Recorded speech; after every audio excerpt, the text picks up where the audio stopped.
આ ચણા કોઈ કે ખેતરમાં વાવ્યા હશે, એનું ધ્યાન રાખ્યું હશે, બગડી ન જાય. બગડેલા તો આપણી પાસે આવે નહીં. એનું ધ્યાન રાખ્યું હશે, એને લણ્યા હશે, એને કોથળામાં નાખ્યા હશે, એને પછી એપીએમસી કે ક્યાંક લઈ ગયા હશે, ત્યાંથી કોઈ કંપની એને ખરીદાય છે, ત્યાંથી એક કોઈ પ્રોફેશનલ કંપનીના હાથમાં આવ્યા. પ્રોફેશનલ કંપની છે કોઈ, એને પાછું હરખું કર્યું, એકતા ચણા, અને એમાં લખ્યું છે ડબલ હાથી. ડબલ હાથી. અને આને પાછા શેકા હશે, પાછા ચાખીને ટેસ્ટ કર્યો હશે હરખા છે કે નહીં. તમારી પાસે કોઈ પણ ફૂડ આવે છે એમને નથી આવતું. તો એઝ એ પ્રેગ્નન્ટ અને પ્લાનિંગ કપલ, તમારા હાથમાં કપડા આવે છે, ફૂડ આવે છે, જીવન જરૂરિયાતની કોઈ પણ વસ્તુ આવે છે, પ્લીઝ ગ્રેટિટ્યુડ દર્શાવો, થેન્ક્સ કહો કે આ ફૂડ તમારી પાસે પૈસા છે એટલે ફૂડ નથી આવતું. આ બધા લોકોનો સાથ સહકાર છે એટલે ફૂડ આવે છે. અને આપણે તો અહીંયા બધા શ્લોક બોલીને જ જમીએ છીએ. તો બોલો શ્લોક, વ્યવસ્થિત આંખ બીચીને બોલો. નરો ભૂત્વા પ્રાણી નામ દે હમાશ્રિત, આંખો બંધ, પ્રાણાપાન સમા યુક્તમ પચામી અન્નમ ચતુર્વિધમ. ઓમ સહના ભવતુ સહનો ભુનક્તુ સહ વીર્યમ કરવાવહૈ તેજસ્વિનાવધિ તમસ્તુ મા વિદ્વિષાવહૈ. ઓમ શાંતિ શાંતિ શાંતિ. ભગવાનને યાદ કરો. અને ચણાને તમારે ખાવાના છે, પણ 32 વાર ચાવવાના છે. કેટલા? 32. એની પહેલા ગળે ઉતારતા નહીં. હા,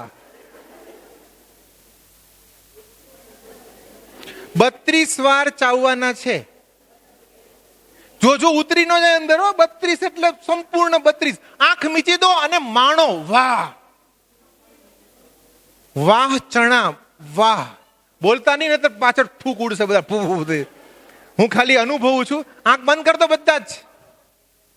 વાહ ચણા, વાહ. ડબલ હાથી, વાહ. એકતા ચણા, વાહ. ખેડૂત, વાહ વાહ. વ્યવસ્થિત અન્ન દેવ છે. વ્યવસ્થિત 32 વાર ચાવો. એકદમ ચાવો ચાવો ચાવો ચાવો. 32 થઈ ગયું હોય તો અંદર પછી એકદમ મસ્ત ઉતારો. 32 વાર.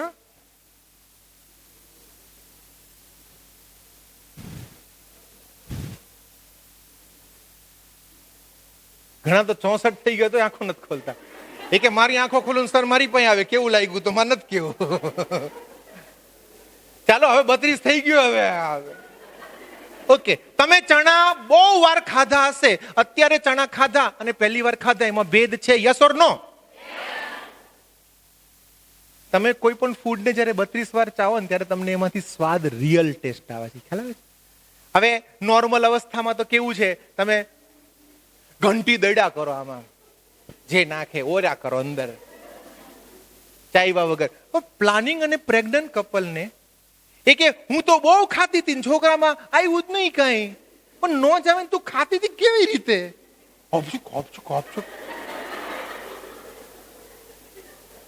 એ ગર્ભાવસ્થા છે.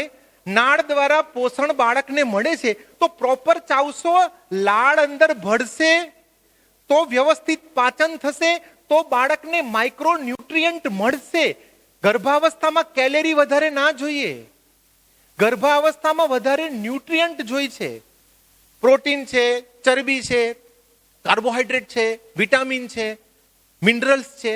તો વિટામિન, મિનરલ્સ અને કાર્બોહાઈડ્રેટ એને તમે જેવા તેવા ચાવો તો વાંધો ન આવે. સમજાય છે? પણ પ્રોટીન અને ચરબી એવી વસ્તુ છે કે જે મોઢાની લાળ પુષ્કળ ભેડી હોય તો જ ચવાય. અને જે લોકો ઘી વધારે ખાય છે જાડા નથી થતા.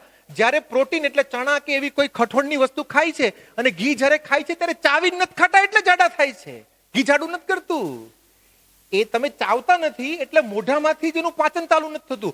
ચરબી, ફેટ અને પ્રોટીનનું પાચન ક્યાંથી શરૂ થવું જોઈએ? ચાવી ચાવીને મોઢામાંથી થવું જોઈએ. તો એ બધું જ જો બાળકને મળે તો એનું બાળકનું હેલ્થ બહુ સારું રહે. બીજી વસ્તુ, આવી બધી વસ્તુઓ અમે ભેગી કરી.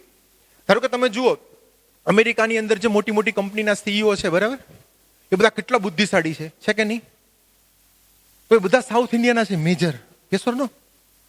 અને પરદેશના લોકો કેટલા ક્રિએટિવ થઈ ગયા? એનું એક કારણ, ઘણા કારણ હશે, એમાંથી એક કારણ છે DHA, એટલે કે omega-3, એટલે કે માછલીમાંથી ડાયરેક્ટ મળી જાય છે લોકોને.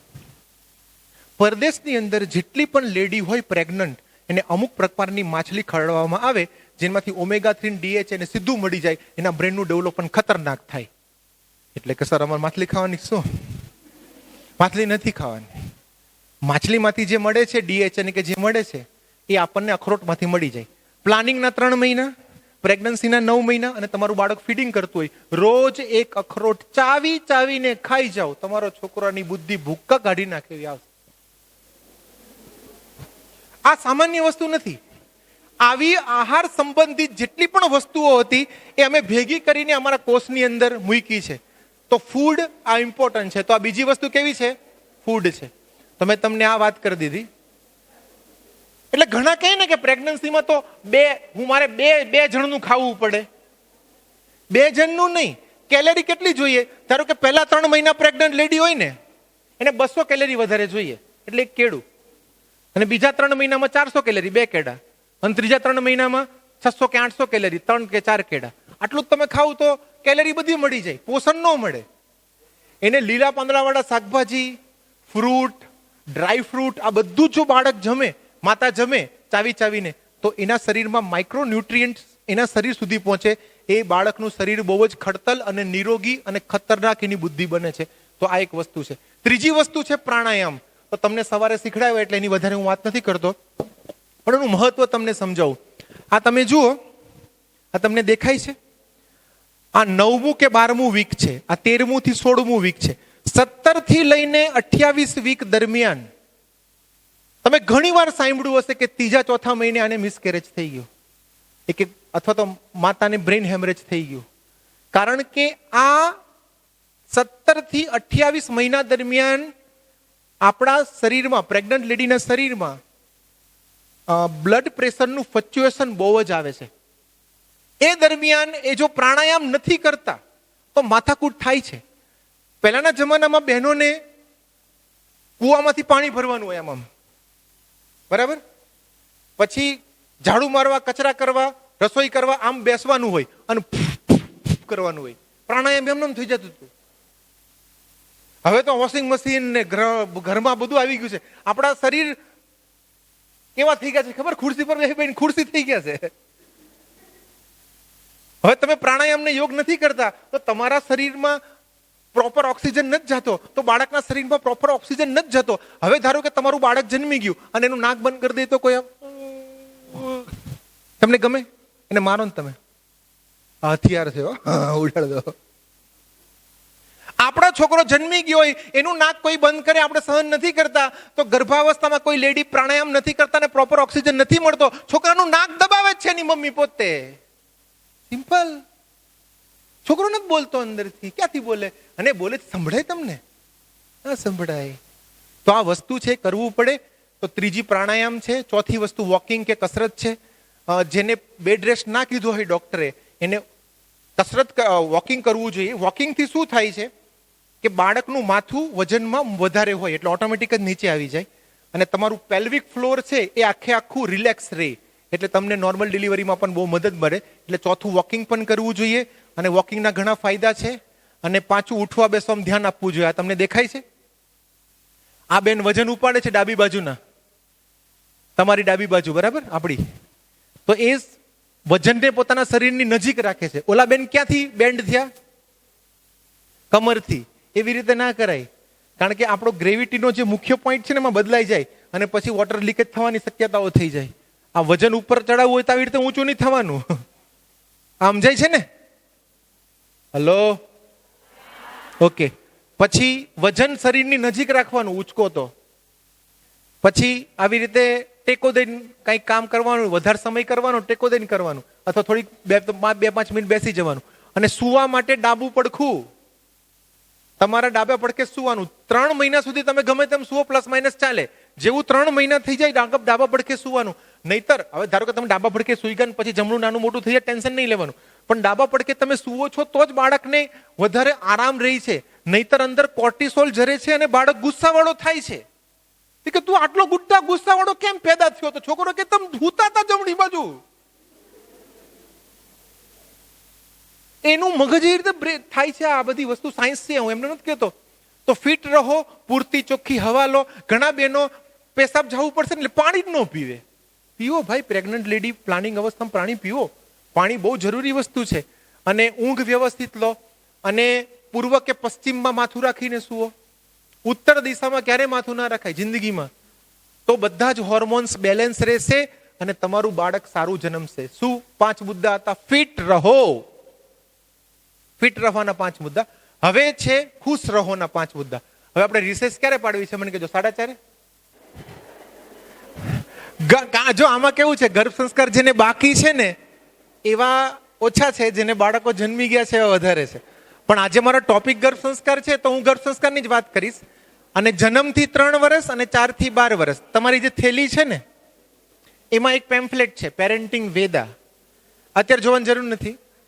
એ પેરેન્ટિંગ વેદા એપ ડાઉનલોડ કરવાની અને એમાં ઓનબોર્ડ થવાનું, ઓટીપી આવશે, ઓનબોર્ડ થવાનું. એટલે એના બેઝિક વિભાગમાં મારા જન્મથી 3 વર્ષના બાળકનું ઘડતર કેમ કરવું એનો 2 કલાકનો આવો સેમિનાર છે. અને 4 થી 12 કેમ કરવું એનો 2 કલાકનો સેમિનાર છે, ફ્રી ઓફ કોસ્ટ. અને બાળકને મોબાઈલથી જુદો પાડવો હોય, ઘણા બાળકો મોબાઈલને ચોંટી ગયા છે, તો એને મોબાઈલથી વિરક્ત કરવો હોય તો એના 13 રૂપિયાનો એક 45 મિનિટનો વિડીયો છે.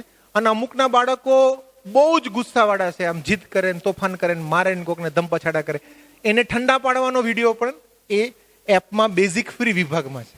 આપણે આવી જઈએ તો ફિટ રહો એના મુદ્દાઓ મને યાદ કરાવશો? 5 કયા હતા? પહેલું કયું હતું? Basic test. Very good. બીજું? સંપૂર્ણ આહાર, માઇક્રો ન્યુટ્રિયન્ટ બાળકને મળવા જોઈએ. ત્રીજું? પ્રાણાયામ. ચોથું? કસરત અને વોકિંગ. 5મું? ઉઠવા બેસવામાં ધ્યાન રાખવું. આ 5 વસ્તુ છે. Very good. આ મને તો કેવું છે કે અમુક વાર કેવું હોય કે શહેરના જે બધા બહેનો હોય તો જરાક અમુક પ્રકારનું ભણ્યા હોય, અમુક પ્રકારનો એટિકેટ્સ આવી ગયો હોય. પણ આપણા ગામડાની અંદર જે બહેનો છે એમાં જે તાકાત છે ને અલગ પ્રકારની છે. પણ એ રીલમાં જતી ન રહેવી જોઈએ, અથવા તો કોઈ નાની ઉંમરના પ્રેમમાં જતી ન રહેવી જોઈએ. તમે કંઈક મહાન વસ્તુ કરી શકો છો, કરો. તમારી જાતને સિદ્ધ કરો. સામાન્ય ના રહો. સામાન્ય રહેવામાં કોઈ મજા નથી.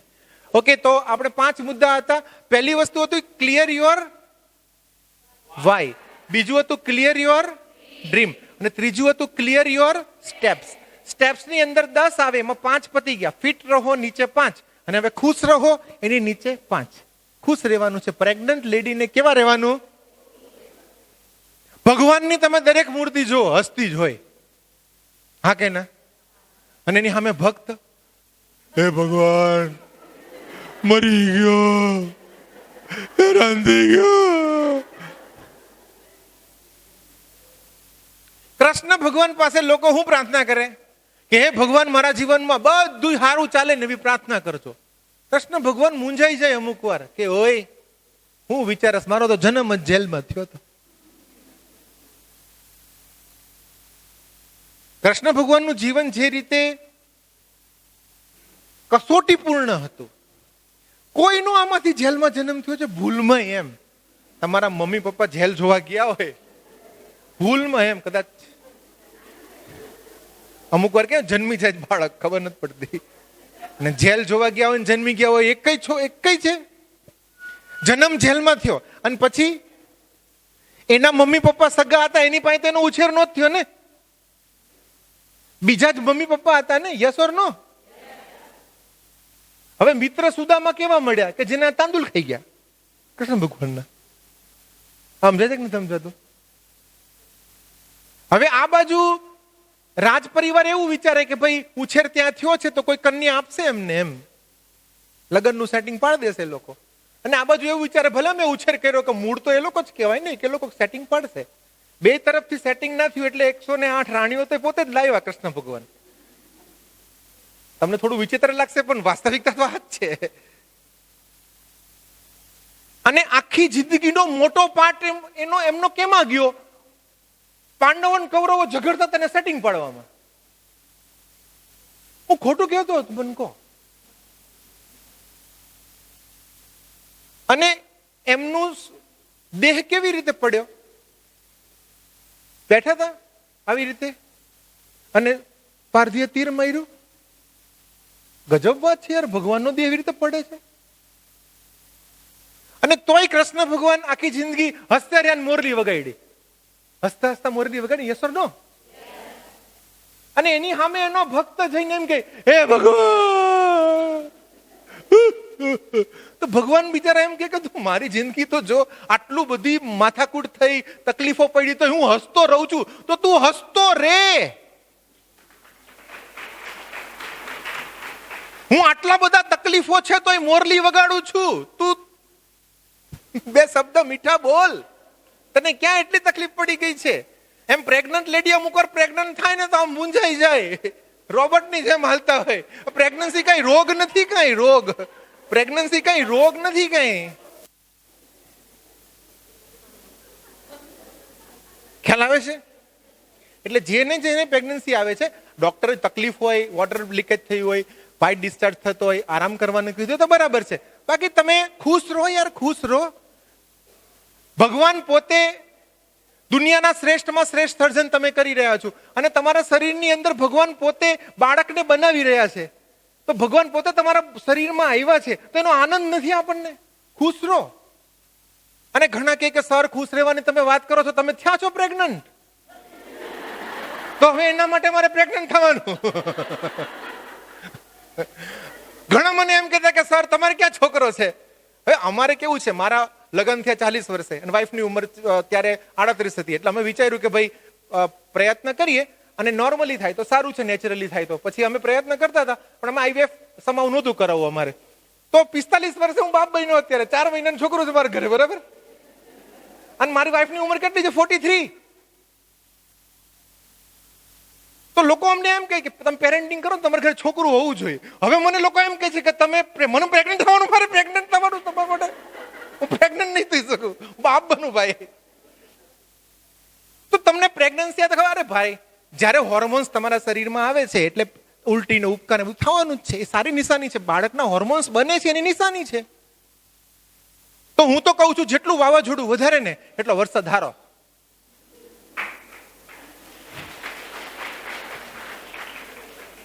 જેને તકલીફ આવે, ધારો કે ઉલટી થાય, ઉપકા થાય, તો નો ડાઉટ ઉલટી તો ઉપકા થાય જ. જેવી ઉલટી ઉપકા પતી જાય પછી કહેવાનું વાહ. જેટલું વાવાઝોડું વધારે ને એટલો વરસાદ વધારે, વાહ. આપણે આપણા બેટાને કહેવાનું અંદર કે બેટા તારા વિકાસ માટે હોર્મોન્સ જરૂરી છે, અને એના લીધે મને શરીરમાં આ થાય છે ને મને મંજૂર છે. હું તારી માં છું, 56 ની છાતી છે મારી.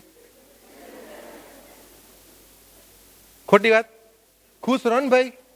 દુનિયાનું શ્રેષ્ઠ સર્જન તમે કરતા હો, તમને એક હારે 1 અબજ રૂપિયા રોકડા તમને સામે મૂકે તો કેટલા ખુશ થયા જો તો ખરો. 32 દાંત બતાવી દીધા મને. 1 કરોડ રૂપિયા કે 10 કરોડ તમને આમ કેશ કોઈ ધરે, આમ થઈ જાય. જ્યારે નવો પગાર આવતો હોય ને, ખિસ્સામાં હોય ને, તો આમ 50-60 હજાર રૂપિયા હોય ને, તેમ પાવર આવે. ખોટી વાત? તો ભગવાન તમારા શરીરમાં આવ્યા છે, આટલું દુનિયાનું શ્રેષ્ઠ સર્જન કરો છો, તો ઉદાસીનતા કેવી રીતે હોય? ઉદાસ ફેક્ટરીનું પ્રોડક્ટ ઉદાસ જ હોય. જે ફેક્ટરી ઉદાસ હોય એની પ્રોડક્ટ. ઘણા કે મારો છોકરો બહુ ઉદાસ રહી છે,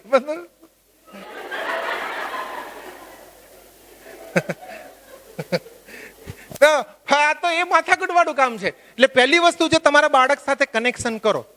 આપણને અત્યારે ઘણી વાર કેવું થાય, પ્રેગ્નન્સીના નાના મોટા પ્રોબ્લેમ હોય ને, તો આપણું કનેક્શન કોના હારે થાય ખબર છે? આપણું કનેક્શન તકલીફો હારે થાય. મને ઉલટી થાય છે, ઉપકા થાય છે, તકલીફ આવે છે, ખવાતું નથી, પીવાતું નથી, સુવાતું નથી, કમર દુખે છે, સોજા આવી ગયા, ઊંઘ નથી આવતી, પડખા ભરું છું, તકલીફ હારે જોડાણ થઈ જાય છે. Please don't do that. એ તકલીફ આપનાર તમારું બાળક છે, એને કનેક્ટ થાવ કે બેટા તારો વિકાસ એવી રીતે કર, પેટ ઉપર હાથ મૂકીને. અમે લોકો ગર્ભ સંવાદ કરાવીએ છીએ, હાથ પેટ પર હાથ મૂકીને. અહીંયા બહુ બધા પ્રેગ્નન્ટ નથી એટલે આપણે ગર્ભ સંસ્કારમાં ટાઈમ પસાર નથી કરતા. બાકી પેટ ઉપર હાથ મૂકીને આંખ બંધ કરીને ગર્ભ સંસ્કાર સંવાદ કરવાનો. બેટા તું તારો વિકાસ એવી રીતે કર કે માતાને પણ તકલીફ ન પડે, મને પણ તકલીફ ન મળે. હવે એઝ એ પ્રેગ્નન્ટ લેડી તમારે એવું નથી વિચારવાનું કે હું ઉઠી, નહીં, આપણે ઉઠ્યા. મેં ખાધું એમ નહીં, આપણે બંને ખાધું.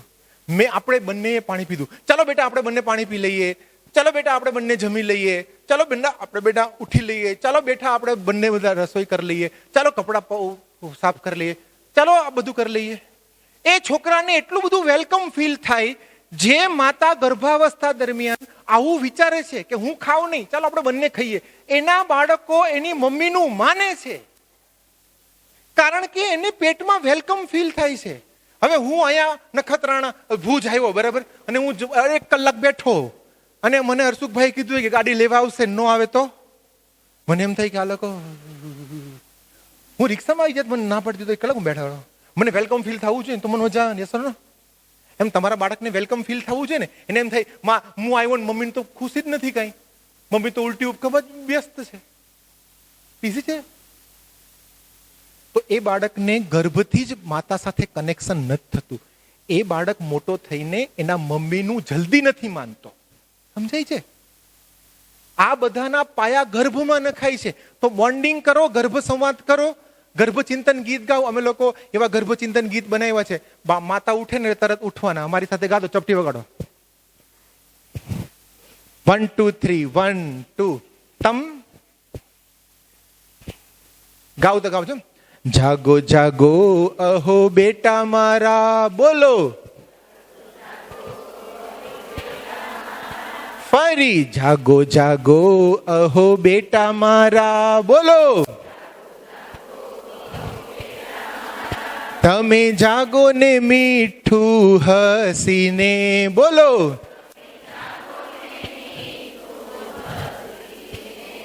શુભ મંગલ રૂડા કામ કરવા, નમો પ્રભુને હાથ જોડીને. Very good. ઓમ બોલો. દિવ્ય શ્રેષ્ઠ મહાન આત્મા સ્વાગતમ તવ સ્વાગતમ.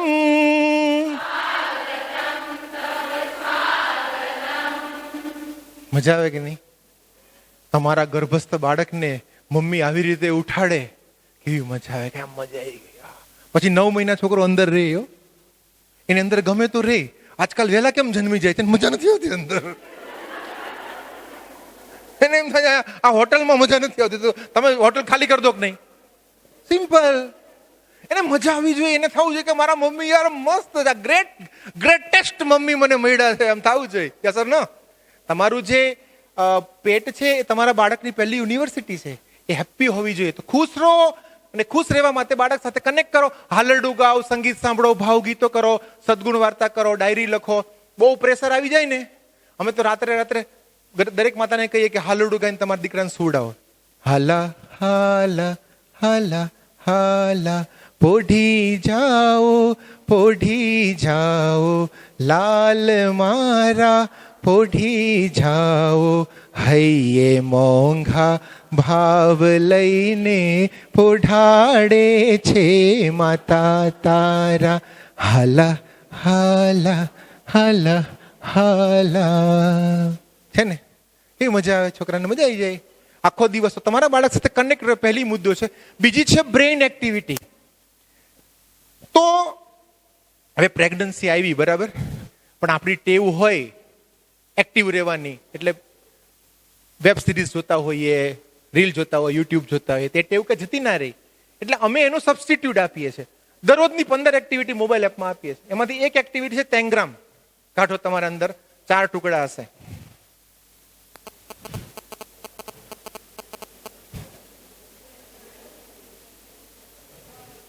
નીકળ્યા 4 ટુકડા? ઓકે. 7 ટુકડા હશે. કેટલા? સાત. એ સાતે સાતનો ઉપયોગ કરવાનો, એક કઈ ટુકડો રહી ના જવો જોઈએ અને આવો આકાર દેખાવો જોઈએ. ચાલુ કરી દો કરવાનું. કોનું પહેલા થાય છે હું જોઉં છું. સાતે સાત ટુકડાનો ઉપયોગ કરવાનો.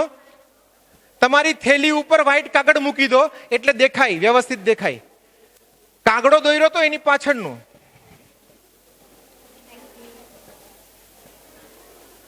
તમને સામે દેખાય છે એ આકૃતિ દોરવાની. સાતે સાત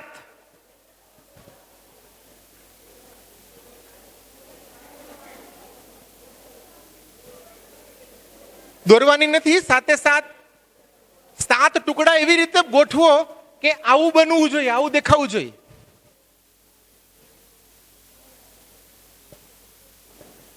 આ ઘોડે સવાર છે એવું માનીને ચાલો તમે.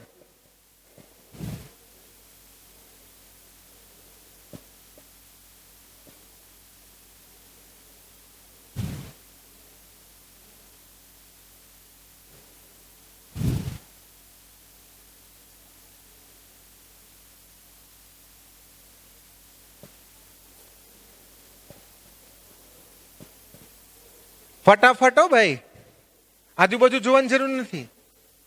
કઈ નહીં, મદદ કરીને એકબીજા ભેગા થઈને કરો તો વાંધો નથી. સાતે સાત ટુકડાનો ઉપયોગ કરીને તમને જે સામે દેખાય છે એવું બનવું જોઈએ.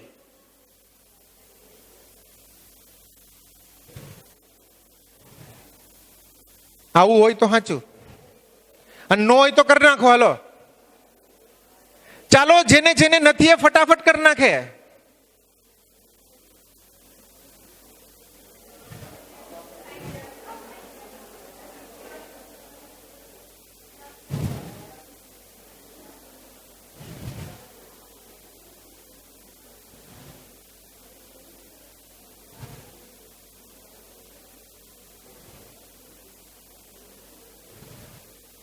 ડન. અરે આમ ગોઠવવામાં કેટલી વાર, આ તો આમ જ દેખાય છે. હા, હું આગો પાછો થઈ જાવ, આ વાદન એમ કોને થઈ ગયું ને. Okay, very good. હવે તમે ટુકડા અંદર નાખી દો પાછા ફટાફટ. ચાલો ટુકડા અંદર મૂકી દો બધા જ. મસ્ત, ધન્યવાદ છે.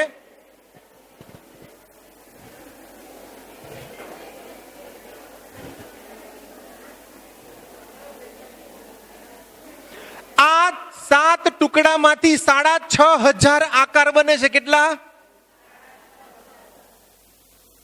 જેનો બાળક અત્યારે આપણે ગર્ભમાં આ એક્ટિવિટી કરવાની, જેનો બાળક આ તેંગ્રામ એક્ટિવિટીનું નામ છે, ઇન્ટરનેટ પરથી તમે લેજો, પ્લાસ્ટિકના ટુકડા તમને મળશે, જલ્દી તૂટે નહીં. જેનો બાળક એ 6,500 તો બહુ બધા છે, પણ 400-500 આકાર એક જ વારમાં એ ઉકેલી નાખે ને તો એનું મેથેમેટિક એન્જિનિયરિંગ માઇન્ડ ખતરનાક થઈ જાય. તો જેને જેને છોકરા જન્મી ગયા છે એને આવી બ્રેઇન ગેમ દુનિયામાં બહુ બધી મળે છે. એ આપો તો એને મોબાઈલનું એટલું ઓછું જ રહેશે. સબસ્ટિટ્યુટ આપવો પડશે. મોબાઈલ જલ્દી કોઈ છોડશે નહીં નહીતર. ઓકે, હવે અહીંયા આવી જાઓ. ચાલો, અહીંયા આવી ગયા. હાથ ઊંચો કરો બધા. Very good. તો ખુશ રહો. ચાલો, હવે આ દેખાશે નહીં કારણ કે આ પેલું પ્રશ્ન છે, એટલે આને આપણે સ્કીપ કરી દઈએ છીએ. ઓકે, હવે આપણે બીજી એક્ટિવિટી કરવાની છે. પેન છે ને, પેન, એનો ઉપયોગ શેના માટે હોય? લખવા માટે. આપણે 30 ઉપયોગ ગોતવાના છે બીજા, લખવા સિવાયના ઉપયોગ પેનથી થઈ શકે. હાલો ચાલો, લખવાનું 1, પછી ખંજવાડવા 2, હા માથામાં પિન ભરાવા અંબોડો 3, હા કંઈક બાંધવા માટે 4, રમવા માટે 5, હા ખિસ્સામાં રાખવા માટે લે 6, હા છઠ્ઠીના લેખ વખતે 7, હા ચાવવા માટે એમ. હા હા હા હા, અઘરા માણસ. પછી કોકને મારવા માટે. ઓકે, પછી દાંત ખોતરવા માટે. હા હા હા હા. પછી તમને ખબર છે પેલું 3 પિનનું અંદર નો જતું હોય ને તો આમ કરીને પેન નાખીને આપણે. ઓકે ચાલો 10 થઈ ગયા. પછી હા ગિફ્ટ આપવા, વેરી ગુડ. પછી ચાંદલો કરવા, વેરી ગુડ, થઈ શકે. બ્લુ કલરનો ચાંદલો કરે આજકાલ લોકો. ચિત્ર દોરવા, વેરી ગુડ. પોઈન્ટ દબાવવા, હા એક્યુપ્રેશરના પોઈન્ટ દબાવવા. પછી કંપાસમાં રાખવા લે. આ ગજબ હો ભાઈ, અઘરા માણસ છે હો. પછી હા સીવણ. હા પેલા આપણે ભરે ને ઊન નો ભરે, ઊનનું પેલું નીટિંગ કરે ને એના માટે. પછી હા સાઈ પૂરી થઈ જાય તો બબલ્સ બનાવવા માટે. ઓહો. પછી હે માથું ખંજવાડવા પેલું આવી ગયું છે. હા કાનમાંથી મેલ કાઢવા. પછી હા પછી આમ કરે છે ને આ બેન આમ. અમુક લોકો આમ ન કરે. હા સહી કરવા માટે. હા લખવું સહી કરવું અલગ છે ભાઈ. હું સહી કરવું એ લખવું ના કહેવાય. ચાલો પછી હા પેપરમાં હોલ કરવા માટે, કાણું કરવા માટે. બરાબર. પછી હા વેસ્ટ થઈ જાય તો ભંગારમાં આપવા માટે પ્લાસ્ટિક. એને પેનની ફેક્ટરી લાગે છે. કેટલી પેન વેસ્ટ કરે છે. ચાલો બોલો. ચાલો પછી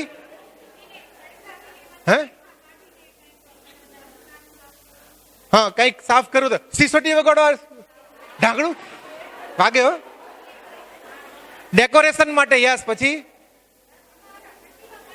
હા છઠ્ઠીમાં આમ ડેકોરેશન કરવા. પછી હા કોકના ચાણા પાડવા એમ. પછી હા ફુગ્ગો ફોડવા માટે. હા ઉપયોગ જ કહેવાય, કઈ વાંધો નહીં. 30 તો ક્યારના થઈ ગયા હશે. અમે લોકો એવી પ્રેક્ટિસ કરાવીએ છીએ. મને એકવાર પેનના ઉપયોગ કરવાના લખવાના કીધા, તમે એક જ ઝાંટકે 52 લખી નાખ્યા હતા. કેટલા? 52. એટલે આડાવડા ઉપયોગ આવી રીતે. સીધો ઉપયોગ તો લખવા માટે જ છે. તો તમારું મગજ ચાલે છે. હવે તમે જુઓ 2:30 વાગ્યાથી 5 વાગ્યા હું તમને 2.5 કલાકથી સમજાવું છું ને, તમને મોબાઈલ યાદ આવ્યો, રીલ યાદ આવી, વેબ સિરીઝ યાદ આવી, યાદ આવી. કારણ કે એક્ટિવિટી તમને સબસ્ટિટ્યુટ મળી ગયું. એમ જેના છોકરા મોબાઈલ જોવે છે એની મમ્મી ક્રિએટિવ નથી, બોરિંગ છે. સિમ્પલ વસ્તુ છે. હે હા એટલે એ તો બધી બહુ મોટી કથા છે, એનો તો આખો વિડીયો છે, તમે જોઈ લેજો. તો આ છે પહેલી વસ્તુ. કઈ હતી? ગર્ભ સંવાદ, જોડાણ કરો. બીજી વસ્તુ કઈ હતી? એક્ટિવિટી રો. એટલે આનાથી કેવું થશે કે તમે ખુશ રહી શકશો ને. કારણ કે ગેમમાં કેવું હોય, કોઈ ચેલેન્જ હોય, એ તમે સરપાસ કરો એટલે તમને આનંદ આવે. બાળક સાથે કનેક્ટ થાવ તો આનંદ આવે. કંઈક સારી એક્ટિવિટી કરો પોઝિટિવ તો એનાથી આનંદ આવે. અને પછી છે પોઝિટિવ. તો મને એક વસ્તુ ખબર પડે છે કે જ્યારે પણ આપણે જુઓ આપણા સંસારમાં કેવું છે ખબર છે, આપણે હાસ્ય આનંદ વ્યક્ત કરવો હોય ને તો આપણને પરમિશન છે. ધારો કે મને બહુ આનંદ આવે તો હું હસી શકું, તો હું હસી શકું, બરાબર. પણ જ્યારે મને રડવાની લાગણી થાય ને તો રડું ને તો પરમિશન નથી સંસારમાં. હું રડું તો લોકો હું કહી.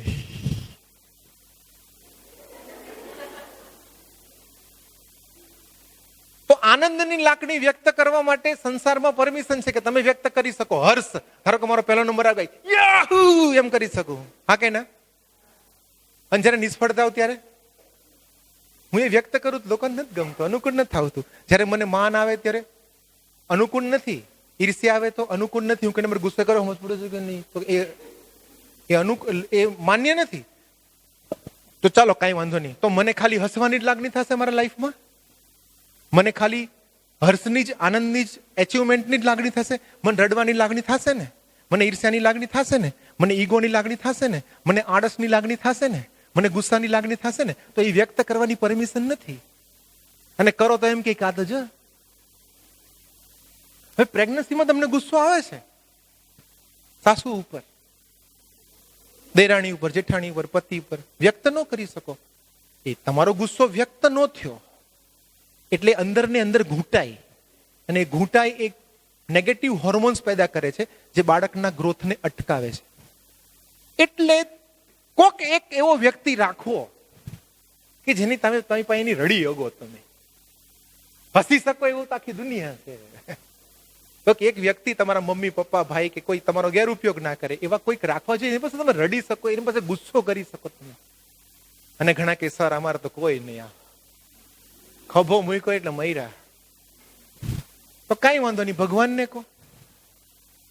અને કળા એકચ્યુઅલી એના માટે જ છે, સંગીત કળા એના માટે જ છે, લેખન કળા એના માટે જ છે, ડ્રોઈંગ કળા એના માટે જ છે. તમને બહુ ગુસ્સો આવતો હોય ને તો એવું ડ્રોઈંગ બનાવો ને ખતરનાક.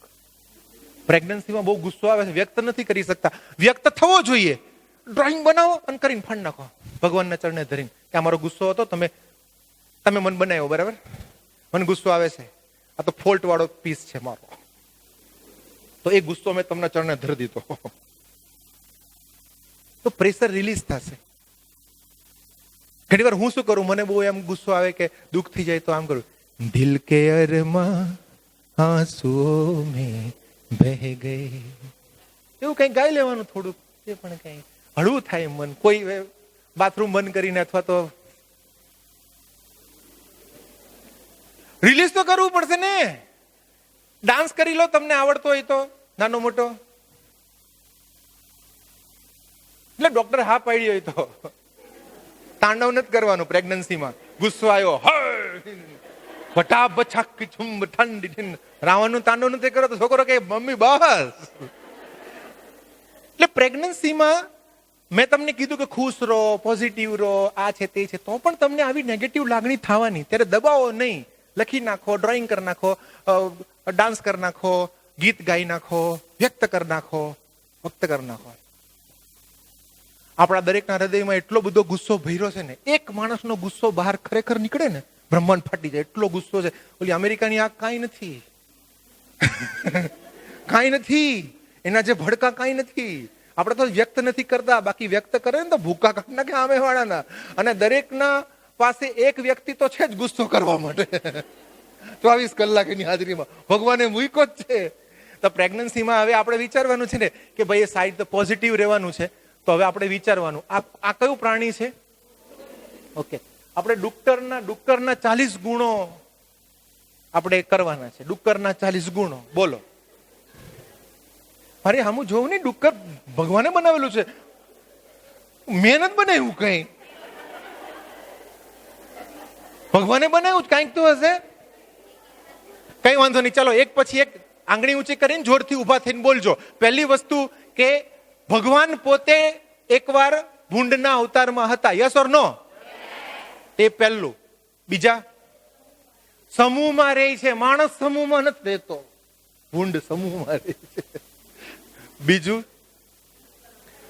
હા, અનુકરણ કરે, કોપી સારી રીતે કરે, ગંદકી સાફ કરે, ઓછી વાત છે. એ જે ખાય આપણે ખાઈએ, ગંદકી સાફ કરે સામાન્ય વાત તો કેવું થોડી કહેવાય કઈ. પછી હે, હા, કલર નો કોઈ ભેવદાર, હું કાળો, હાલો હમ કાલે હે તો ક્યાં હુઆ દિલ વાલે. એને કલર ની કઈ માથાકૂટ જ નહીં, વ્હાઈટ અને કાળો કઈ નહીં, પ્યોર બ્લેક. પછી ભૂંડ ની તાકાત બહુ હોય, એ અને સૂંઘ, હા, તાકાત બહુ હોય, એની સૂંઘવાની શક્તિ પણ બહુ જ હોય. ધરતીની અંદર અમુક પ્રકારની વનસ્પતિ થાય છે જેનામાંથી દવા બને છે, ભૂંડ સિવાય કોઈ ન શોધી શકે. એની એમાં તાકાત છે ભૂંડની. પછી હા, શું કરે? હા, ખેતીમાં નુકસાન કરે, એનું એ દુર્ગુણ છે, આપણે ગુણ કહેવાનો. હા, જેવું હોય ચાલે, જેવું હા એવું, કારો કિચડ કુચડ ભૂચડ બધું ચાલે. એને એવું નહીં કે રૂમમાં જઈને જોવે, અમને બોલાવ્યા ને પૈસા લીધા ને ગાડલું જ જો,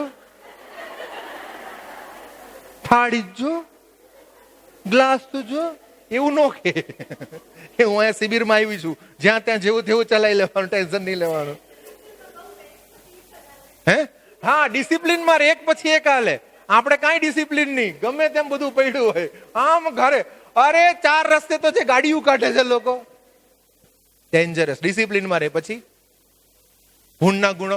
એક ભાઈ મને શું કે ખબર, કેટલાય બધા છોકરા કરે, એની પત્ની બાજુમાં બેઠી હતી. એટલે એ કહેવા માંગતા હતા, હું એક કહું છું તો ઊંચી નીચી થાય છે. યાર તું યાર આવું શું કામ વિચારે છે? વસ્તી ઝડપથી વધારે. આપણે હિન્દુ ઘટતા જાય છે, ભૂંડમાંથી ગુણ લેવો જોઈએ આપણે.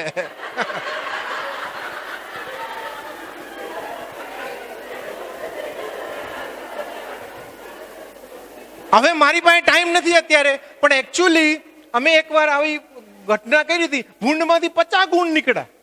શાસ્ત્રની અંદર મહાનમાં મહાન પુરુષ હોય ને, પુરુષોત્તમ કહેવાય, એના 39 લક્ષણ છે ને ભૂંડના 52 થયા. કેવું કહેવાય? હવે તમે પ્રેગ્નન્સીમાં છો અને ભૂંડમાંથી 32 ગુણ નીકળે તો તમારા પતિ ભૂંડ છે એવું નથી કેતો હું, એવું નથી કેતો હું.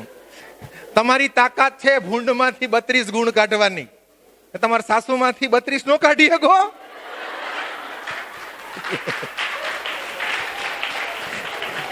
તમારી દેડાણી માંથી નો કાઢી શકો? તમારી જેઠાણી માંથી નો કાઢી શકો?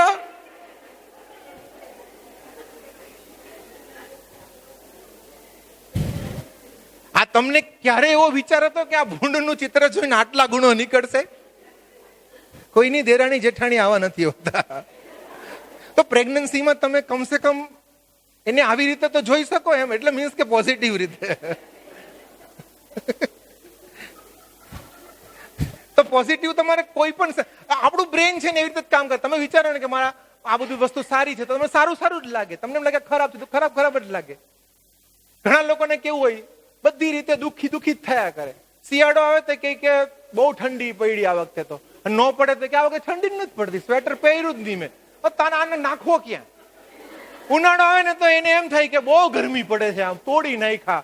અને ન પડે તો એ કે આ વખતે ગરમી ન પડી, વરસાદ નહીં પડ્યો, પણ તને તો બે રીતે વાંધા. અને ચોમાસું આવે તો વરસાદ પડે કે આ વરસાદ વધારે પડે, કપડા ભીના હુકાતા નથી. અને ન પડે તો એ કે હવે વરસાદ જ નથી પડતો. નાવાની પેલા બાળપણમાં જે મજા આવતી મજા આવતી. અમુક લોકો એવા એને બધી વાતે વાંધા. ગમે એવું સારું લાવો એને વાંધા જ દેખાય, અને અમુક લોકોને ગમે એવું ખરાબ આપો એને સારું દેખાય.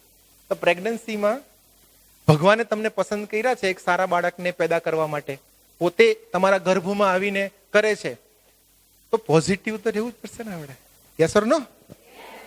તો છોકરા હારા જન્મ છે, સમજાય છે? એટલે આ વસ્તુ છે. તો એના માટે આધ્યાત્મિક વાંચન કરો, પ્રાર્થના કરો, મેડિટેશન કરો, પરોપકાર કરો તો એ થશે. અને પછી ધ્યાનની શક્તિ છે. હવે અત્યારે ધ્યાન ઉપર બહુ વધારે નહીં લઉં કારણ કે આપણો ટાઈમ ઓછો છે. અહીંયા તમને ધ્યાન કરતા શીખડાવે છે, શીખડાવતા હશે.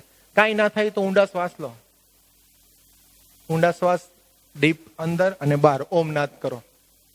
કાંઈ ના થાય ને તો ઓમનાદ, ઓમ જે આપણે કરીએ છીએ કશું જ નહીં કરવાનું.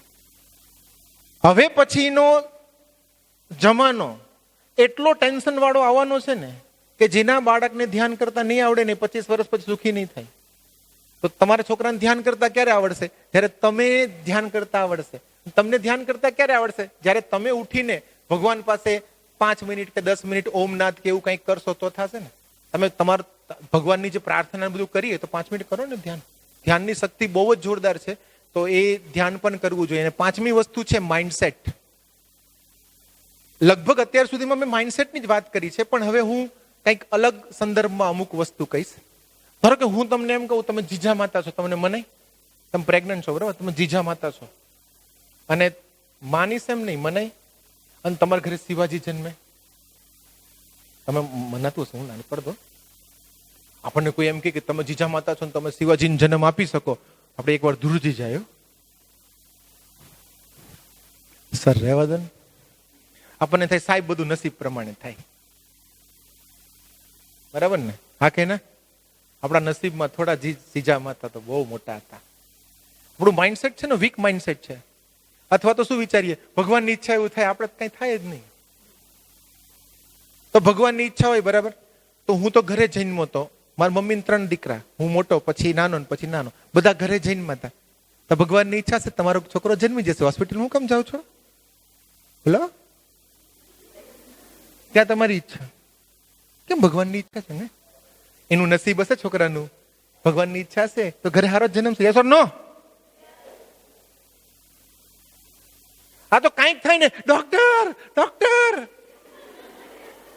ત્યાં ભગવાન ભગવાન પાછા ઉડી ગયા. આપણે ફિલોસોફી માથાકૂટ વાળી છે. હું એમ ના નથી પાડતો ડોક્ટર પાસે ના જવું એમ નથી. ફિઝિકલ સેફટી માટે ડોક્ટર પાસે જવાય, ઘરમાં પ્રસૂતિ કરવાની જરૂર નથી. પણ બધું આપણે નસીબ પ્રમાણે નથી માનતા. યસ ઓર નો? અહીંયા જીજા માતા ના ના મારે નસીબ નથી, ભગવાનની ઈચ્છા જ નથી. તને ભગવાને જન્મ આપ્યો તો કાંઈક તો કામ હશે ને તારું. ઘણાને એમ થાય કે અમે તો સામાન્ય મમ્મી પપ્પા છીએ, અમે કઈ મોટા સંતાનને જન્મ ન આપી શકે. મારો જન્મ ઠીક ઠીક થયો, મોટી ઠીક ઠીક થઈ, ભણી ઠીક ઠીક, પતિ ઠીક ઠીક છે, અને ઘરે ઠીક ઠીક છે, મારું રૂપ ઠીક ઠીક છે, મારી આવડત ઠીક ઠીક છે. તો છોકરા ઠીક ઠીક જ જન્મે ને. તમે હાવ આમ બારોબાર ખ્યાલ આવે છે? અને ઘણા એમ કે સર આ થાય જ નહીં, એ પોસિબલ જ નથી. જીજા માતા તો એક જ હોય, એમ વન એન્ડ ઓનલી. આવા બધા જીજા માતા નથી. આ માઇન્ડસેટ માથાકૂટ વાળું છે. એટલે સામાન્ય માઇન્ડસેટ હોય ને તો આપણને સામાન્ય વિચારો આવે. સામાન્ય વિચારો આવે એટલે સામાન્ય લાગણી થાય. સામાન્ય લાગણી થાય એટલે સામાન્ય કાર્ય કરીએ, અને સામાન્ય કાર્ય કરીએ તો સામાન્ય પરિણામ આવે, અને સામાન્ય પરિણામ આવે એટલે આપણું પાછું માઇન્ડસેટ સામાન્ય થઈ જાય. આ ઝેરી ચક્ર છે. આમાંથી બહાર નીકળો, માઇન્ડસેટ ચેન્જ કરો. ઉત્તમ વિચાર, ઉત્તમ માઇન્ડસેટ રાખશું કે હું ઉત્તમ સંતાનની માતા બની શકું, તો તમારા વિચારો ઉત્તમ હશે, તો લાગણી ઉત્તમ હશે, તો તમે કામ સારા કરશો, તો પરિણામ સારું આવશે, તો ફરીવાર માઇન્ડસેટ સારું થશે. યસ ઓર નો? હવે તમે એકબીજાની જોડી આમ કરી નાખો. તમે બે જોડ, તમે બે જોડ, તમે બે જોડ, તમે બે જોડ, એવી રીતે. બરાબર? હવે એકબીજાને હાઈફાઈ કરીને કહેવાનું છે, તું ઉત્તમ સંતાનની માતા છો. બોલ કરો બધા જોરથી. ઘણા મારે છે એકબીજાને, મારવાની નથી, હાઈફાઈ આપવાની છે. ચાલો સ્ટાર્ટ. ફરી વાર.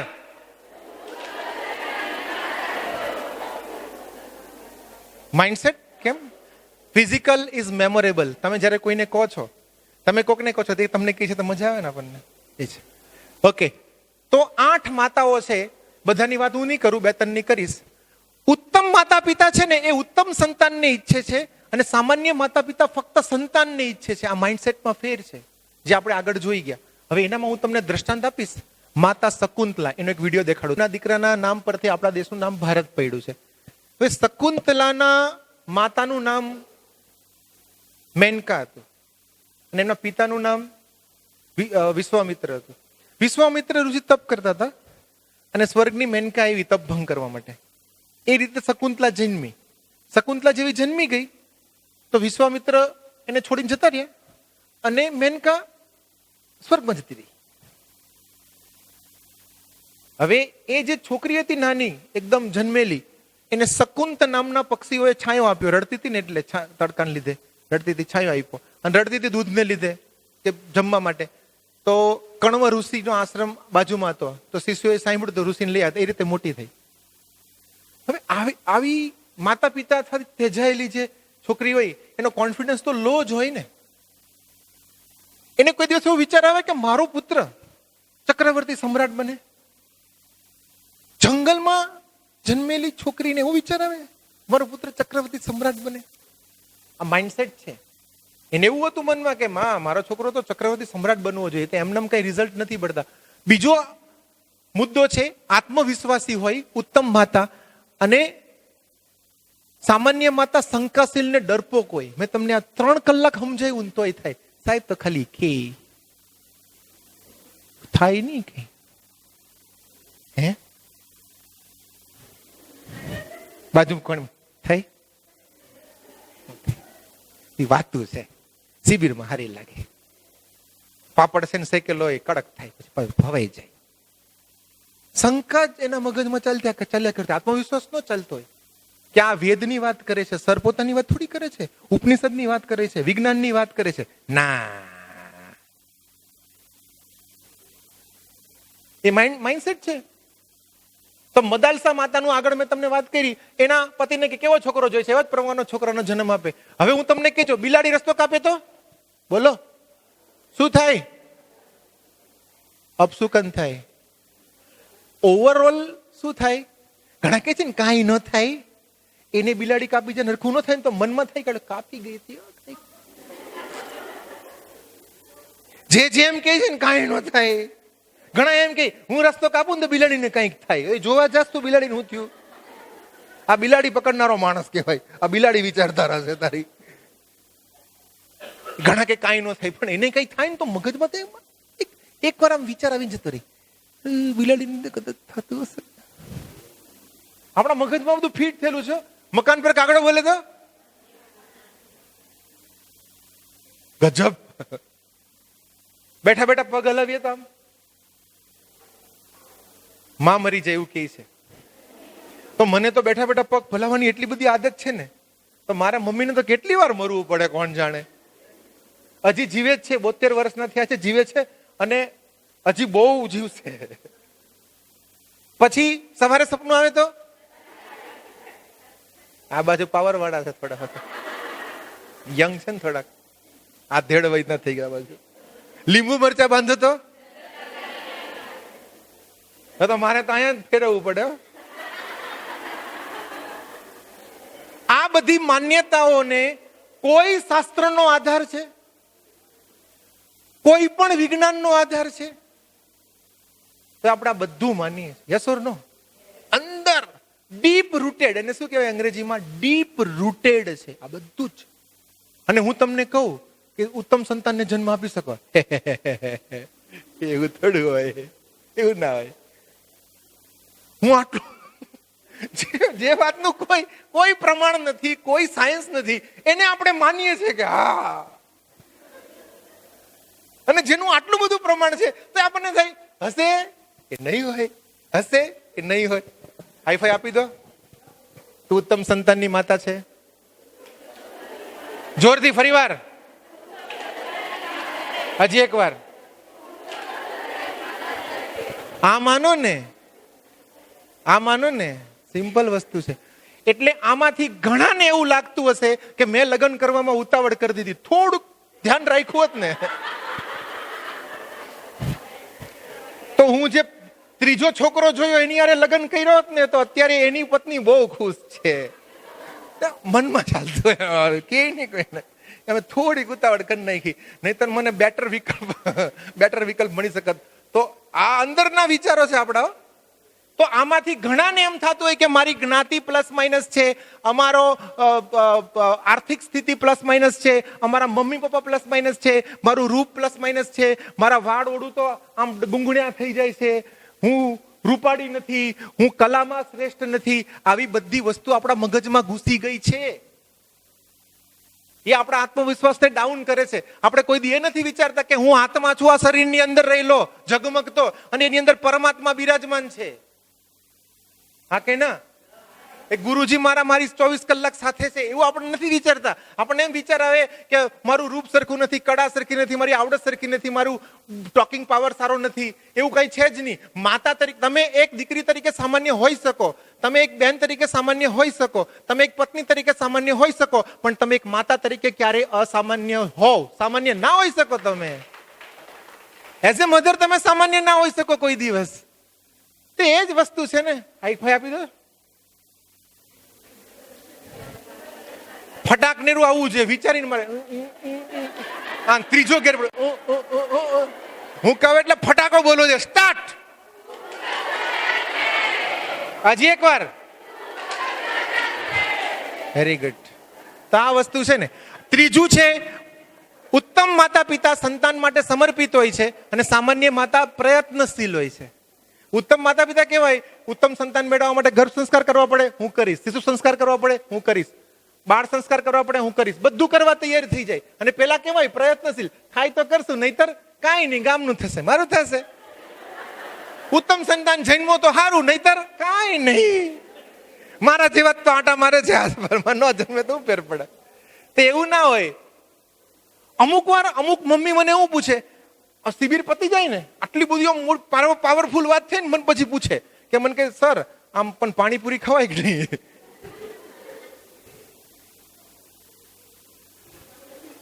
ક્યાં શિવાજીને જન્મ આપવાની વાત અને ક્યાં પાણીપુરી ખાવાની વાત. જ્યારે તમે એવું વિચારો કે મારે ઉત્તમ સંતાનને જન્મ આપવો છે, બરાબર, તો બ્રહ્માંડ એવું વિચારે કે જ્યાંથી ઉત્તમ આત્મા હોય ને, આ દીકરીને આપો, આ બેનને આપો, આ સ્ત્રીને આપો, આ નારીને આપો. અને પછી એ નારી પાણીપુરી લારી જઈને પાણીપુરી ખાતી હોય, બ્રહ્માંડ વિચારે આને ક્યાં શિવાજી આપો, આ શિવાજીને પાણીપુરી ખવડાવશે, આને ન અપાય. પાણીપુરી પ્રેગ્નન્સીમાં ન ખાવી એવું નથી. જે બાર પામોલીન તેલની બને છે એના કરતા ઘરે બધું જ બનાવીને ઘરે બધું જ બનાવો. એ કે બીજું બધું ઘરે જ બનાવી છે, પૂરી બહારથી લાવે છે. પૂરીમાં જ પ્રોબ્લેમ છે. એ કે પૂરી એવી ઘરે બનતી નથી. તો ન ખાઓ ને, તમે મરી જવાના. 9 મહિના ન ખાવ તો ઉત્તમ સંતાનને જન્મ આપવો છે કે પાણીપુરી છૂટતી નથી. આપણા આ બધા નારી નારાયણી કેમ કહેવાય? બ્રહ્માંડને કન્ફ્યુઝ કરી નાખે છે, ભગવાનને કન્ફ્યુઝ કરી નાખે કે આ ખતરનાક છે. ઉત્તમ સંતાન જોઈ છે અને યોગ નથી કરવા. સર ઉત્તમ સંતાન જોઈ છે, વહેલું નથી ઉઠાતું. એલાર્મ જગાડી જગાડીને મરી જાય. એ જાગ, 5 વાગે મૂક્યું હોય, 5 ને 5 વાગે 5 ને 10 વાગે, તોય કે હુઈસ. અરે તારે ઉત્તમ સંતાન જોઈ છે, અરે 10 મિનિટ પછી વાપજો. ઓલે એલાર્મ બને, તારે ઉત્તમ સંતાન જોઈ છે ને, એ કે 10 મિનિટ પછી મળે, વાંધો નથી મને.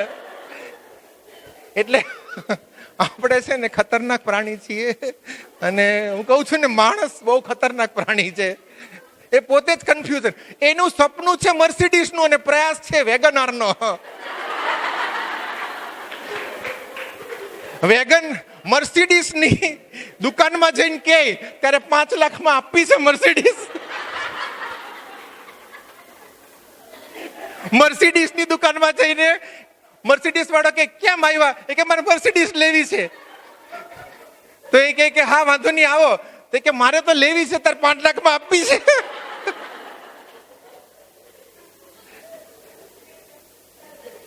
કોઈ પણ you have to pay price for precious thing. 1 kilo રીંગણા અને 1 કિલો સોનું બંને તો સરખું જ હોય ને, પણ એક લેવા માટે 80 લાખ આપવા પડે ને 80 રૂપિયામાં 2 કિલો 3 કિલો મળે જોઈએ એવા. અને સાંજે જાવ તો કાઢવાના ભાવે બહુ મળે. ખ્યાલ આવે છે? You have to pay price for precious thing. અને તમે બની શકો છો. વસ્તુ કેવી છે? As a mother, as a human, as a lady, જો આપણે આપણા બેસ્ટને ન પહોંચીએ, આપણે એવું નથી વિચારવાનું કે બાજુવાળાનો છોકરો કેવો છે જેવો હોય, આપણે આપણા બેસ્ટ ન આપીએ, આપણે આપણું 100% આપીએ છીએ. એઝ એ પ્રેગ્નન્ટ લેડી તમે તમારું 100% આપો છો? વિચારી લો. આમાં જેટલા સ્ટુડન્ટ છે, તમે તમારું 100% આપો છો તમારા સ્ટડીને? નથી આપતા ને, તો 100% રિઝલ્ટ નથી મળવાનું. એઝ એ ગૃહિણી તમે તમારું 100% આપો છો? ક્યાં થાય? તો ઉત્તમ વસ્તુ નથી બનતી. એટલે કેવા ઘરમાં લગન ત્યાં મારા, એવું ના કરે. જીજા માતા ન કહેવાય, એ નોર્મલ લેડી કહેવાય. નોર્મલ રહો ને તમે. નોર્મલ રહેવું છે ને, બીટ નોર્મલ રહેવું છે, નોર્મલ સ્ત્રી રહેવી છે ને. હેરાન જ થવું છે ને, થાવ. આ શિબિર નહીં ભરતા, કઈ કરતા જ નહીં, કઈ નહીં કરતા. કમ્ફર્ટ ઝોનમાં રહો, શાંતિથી રહો, લહેર કરો, બિંદાસ કરો, નાચો કૂદો ગાઓ. શું થશે? જીવાજીએ જીજા માતાએ આટલા કષ્ટ વેઠા, તો આજે લોકો એને યાદ કરીને પ્રેરણા લે છે. અને શાંતિથી આળસુ થઈને પડ્યા રહીએ આપણે અજગરની જેમ. તમારો છોકરો પ્રેરણા લેશે, મમ્મી અજગર છે તો એનાથી આગળ વધુ. આ બધી નમાલી વાતો કરવાનો કોઈ મિનિંગ નથી. આ મારા મમ્મી છે. હવે એ 2 ચોપડી ભણ્યા હતા. મને ખબર જ છે એ 2 ચોપડી નથી ભણ્યા, પણ મારા પપ્પા 3 ભણ્યા હતા એટલે 2 કેવું પડે. મને ફૂલ ફ્લેઝેડ ખબર છે કાંઈ ભણી નથી. કારણ કે જામનગરમાં વિભાપરમાં અમે, મારા પપ્પાનું ગામ વિભાપર, જાયવા ગામ છે. જાયવા મારા મમ્મીનું ગામ છે. જેવી મમ્મીને સ્કૂલમાં મોકલી 2 દિવસ ગઈ, ત્યાં મારા માસીને ત્યાં દીકરી જન્મી, એટલે એને રાખવા મોકલી દીધી. એટલે ખબર પડી 2 ધોરણ એજ્યુકેશન એને ક્યાં લીધું? માસીના ઘરે દીકરીને ઉછેરવાનું. કેટલી ઉંમરે? 14 વર્ષ, 10-12 વર્ષની ઉંમરે, સોરી. હવે એના લગ્ન થયા. એટલે મારા દાદા છે ને સુરતમાં આવી ગયા હતા. અને સુરતમાં ખોલવડ ગામમાં, સુરતમાં રહેવાની તેવડ નથી, બરાબર? સુરતની અંદર બધા બાળ બચ્ચાને લઈને આવી ગયા હતા. ભાઈવારે કઈક માથાકૂટ થઈ ગઈ હશે. ખેતી કરતા હતા. ખેતની મજૂરી દિવસમાં 50-40 રૂપિયા મળતા હતા. વાસ્તવિકતા જ છે. એટલે મારી મમ્મીના લગ્ન સુરત થયા. મમ્મીને એમ કે હું તો પૈણીને સુરત જઈશ. સુરત તો જવાની જ નથી, એ ખોલવડ જવાની હતી, એને ખબર નથી. બધા લોકો શું વિચારે, હા હે આને તો બહુ સારું મળ્યું હો ભાઈ, બહુ સરસ બહુ સરસ, આને તો સુરત જવાની. સુરત આવી, મારા મમ્મી આવ્યા, ભયંકર પરિસ્થિતિ ઘરની હતી. 13 જણાની રસોઈ બનાવવાની. કેટલાની? 13 એવરી ડે. સવારે ઉઠીને ટિફિન એવી રીતે બનાવવાના, મારું એટલે મારા પપ્પાનું, મારા 2 કાકાનું અને એક મોટા બાપાનું ટિફિન બનાવવાનું. બપોરનું બનાવવાનું, રાતનું બનાવવાનું, કારણ કે એ લોકો સુરત હીરા ઘસવા જાય તો રાત્રે પણ જમીને પાછા હીરા ઘસીને 10 વાગે પાછા આવે. ખતરનાક પરિસ્થિતિ કહેવાય ને. રોજ 13 જણાની રસોઈ. અને અહીંયા બધા શું કહે, એ રમીલા તો પૈણી, સુરત પૈણી.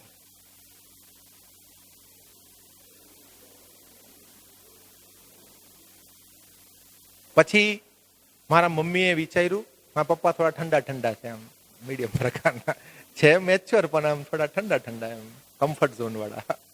મમ્મીએ વિચાર્યું કે આવી જિંદગી થોડી જીવાય, આવી ન જીવાય. મારા પપ્પાને પીન મારે એમ, એ કે મને હંચો લઈ દો ને. અમે છીએ લેવા પટેલ, પણ દરજી નથી, પણ એને ગમે તે રીતે હંચો શીખી ગયા છે ક્યાંકથી, મને નથી ખબર ક્યાંથી શીખી. તો પપ્પા કહે કે હંચો ક્યાંથી આપણે લાવો, હંચો ક્યાંથી લાવો? અરે કોકનો ઉતરેલો લઈ દો. ઉતરેલો મીન્સ કે વપરાયેલો એમ. તો પપ્પાએ તો અનુકૂળતા નહોતી કરી. મમ્મીએ શાકભાજીમાંથી પૈસા બચાવીને હંચો લીધો.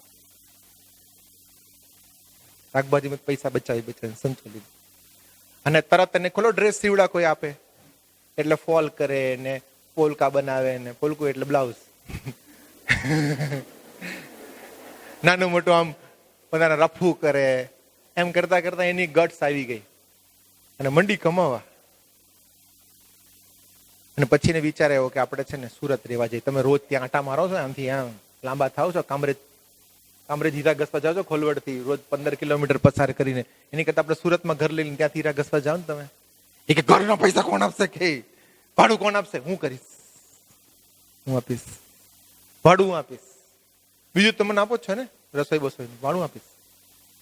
કે તને ત્યાં કોણ કામ આપશે? અરે જેને અહીંયા આપ્યું એ આપશે, ત્યાં કોણ કામ આપશે? એ ગમે તેમ કરીને ઉપડાવો લબાચા લઈ. હવે એ જે ઘર હતું એ 12 ફૂટ બાય 15 ફૂટનું ઘર હતું. અંદર બાથરૂમ, ટોયલેટ બહાર જવાનું.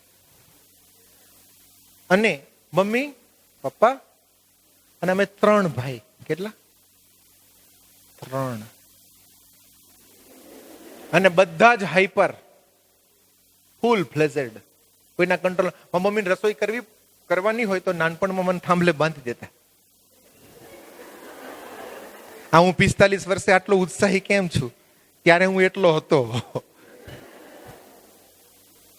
સમજાય છે? તો આ રીતે ઘર ચાલતું હતું. મને ખબર નથી મારા મમ્મી પપ્પાએ ક્યારે નાહ્યું હશે, કારણ કે અમે ઉઠ્યા પહેલા નાહી લેવું પડે ને. બાથરૂમ ઓપન હતું. પાણીયારાની બાજુમાં બાથરૂમ હતું. બાથરૂમ ન કહેવાય ને, પાણીયારીની બાજુમાં ચોકડી હતી. એમાં મમ્મી પપ્પાએ તો વહેલા ઉઠીને નાહી લેવું પડે ને, નહીતર તો અમારે થોડા દર્શન કરવાના છે. નાતા દર્શન થોડા કરવાના છે અમારે.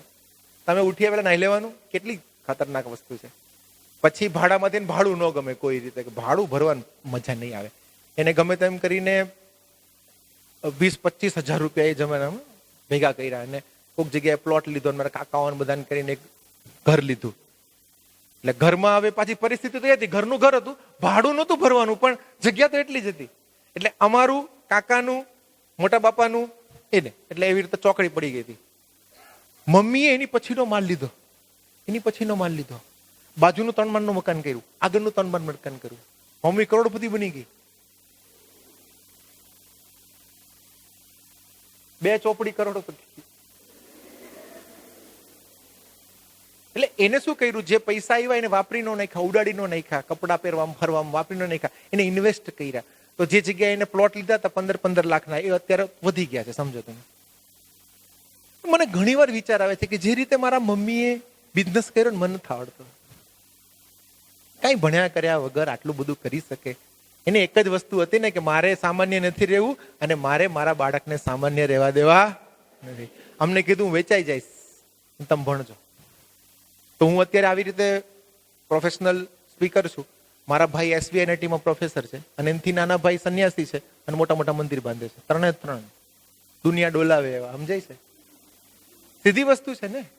તો તમે કરી શકો ને, તમે કેમ ન કરી શકો? પણ મરતી મરતી કાન હલાવે છે, એ તો ના થાય. થોડુંક જોમ, થોડોક ઉત્સાહ, પરિસ્થિતિ તો હોય ને. હાઈ ફાઈ આપી દો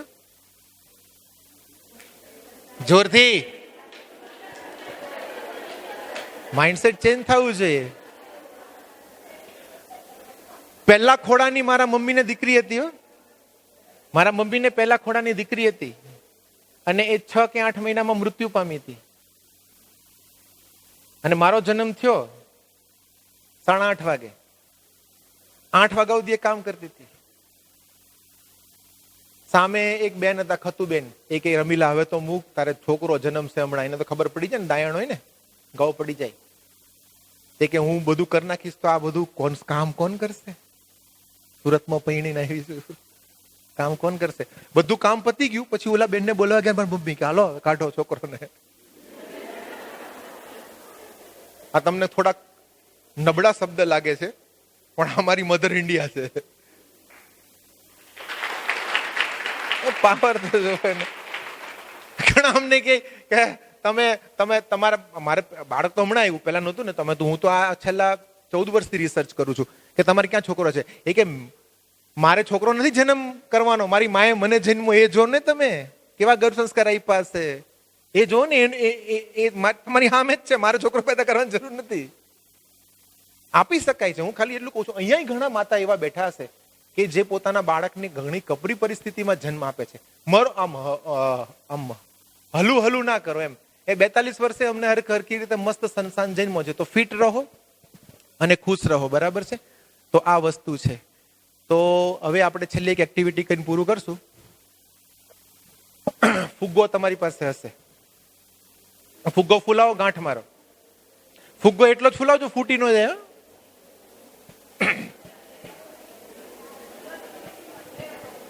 થેલીમાં ફુગ્ગા છે અને ગાંઠ મારવાના. બહુ ફૂલાવવાની જરૂર નથી. જોઈએ કોને કેટલો ઉત્સાહ આવ્યો છે એમ આ બધું સાંભળીને.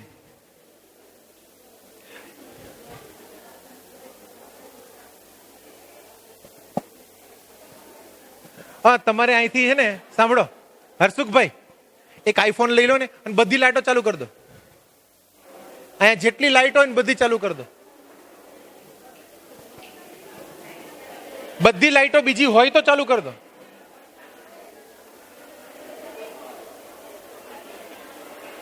સોમ ફોન દે તો. અરે ચાલુ કરવાની છે બેટા. બધી લાઈટો પાછળની પણ ચાલુ કરો દો. તમામ લાઈટો ચાલુ કરો. ફોન લે તો સોહમ. બસ, વેરી ગુડ. બધી ચાપ પંખાની નહીં પાડતા હો, નહીતર જીજા માતા બનવું પડશે બધાએ. નિષ્કલંકી નારાયણ ને જય.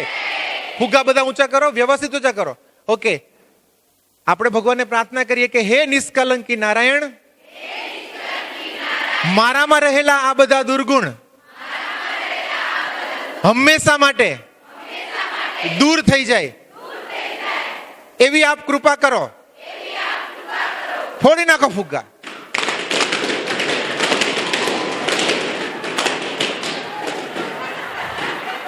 વેરી ગુડ, બહુ સરસ. ઘણાના ફુગ્ગા ફૂટતા નથી.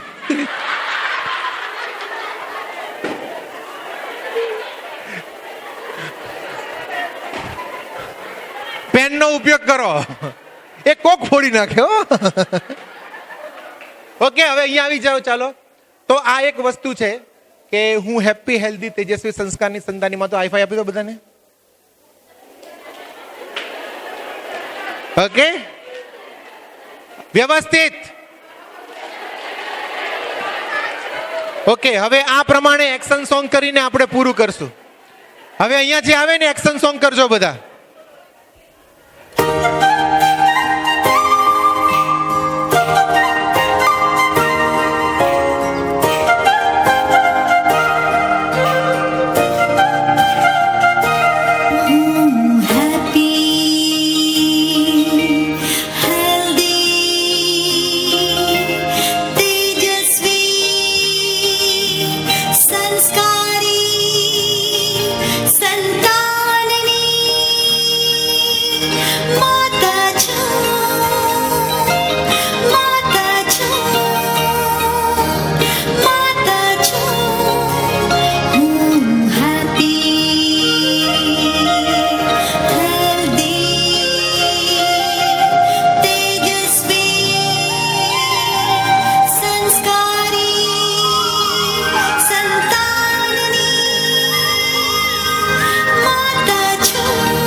ડમ ડમ. વેરી ગુડ, ધન્યવાદ.